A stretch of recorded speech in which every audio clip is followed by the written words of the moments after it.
Hello viewers, আসসালামু আলাইকুম। সকাল সকাল চলে আসছে হিউজ পরিমাণ মাল। দেখেন আমরা মাত্র দোকানটা ওপেন করলাম, এখন বাজে আপনার 9টা 45। দেখেন আমরা নতুন নতুন চলে আসছে, হচ্ছে জমজমের চমৎকার একটা ডিজাইন। এটা হচ্ছে জমজমের চমৎকার একটা ডিজাইন।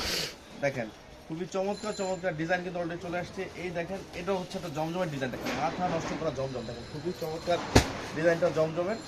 দেখেন আরেকটা নতুন ডিজাইন আসছে, এটা হচ্ছে আপনার এই গঙ্গা। দেখেন গঙ্গার চমৎকার ডিজাইন একটু ঠিক করো। দেখেন খুবই চমৎকার। এই হচ্ছে গঙ্গার আরেকটা ডিজাইন, মাথা নষ্ট নষ্ট করার ডিজাইন। দেখেন এটা হচ্ছে আপনার জমজম। দেখেন জমজমের চমৎকার চমৎকার ডিজাইন চলে আসছে। এটা হচ্ছে গঙ্গা। দেখেন খুবই চমৎকার গঙ্গার ডিজাইনটা, মাথা নষ্ট করার ডিজাইন। এই দেখেন জমজমের গঙ্গার আরেকটা ডিজাইন, মাথা নষ্ট করার ডিজাইন। দেখেন এটা হচ্ছে গঙ্গার চমৎকার একটা ডিজাইন। দেখেন এটা কিন্তু অসম্ভব সুন্দর একটা ডিজাইন। দেখেন এই যে হচ্ছে আরেকটা ডিজাইন। এটা কিন্তু আমরা এর আগেও সেল করছি, দেখেন আবারও আসছে। দেখেন খুবই চমৎকার চমৎকার ডিজাইন, একটু দেখা দেবো কাছ থেকে। দেখেন খুবই চমৎকার চমৎকার ডিজাইন কিন্তু চলে আসছে এই মাত্র। আপনারা যারা নতুন উদ্যোক্তা বা নতুন বিজনেস করতে চান তারা অবশ্যই সরাসরি আমাদের শপে চলে আসবেন। এটা হচ্ছে ইসলামপুরে একরামুদ্দিন প্লাজা আন্ডারগ্রাউন্ডে 1 নম্বর দোকান। দেখেন খুবই চমৎকার একটা ডিজাইন চলে আসছে। ভিউয়ার্স ভালো থাকেন, আসসালামু আলাইকুম।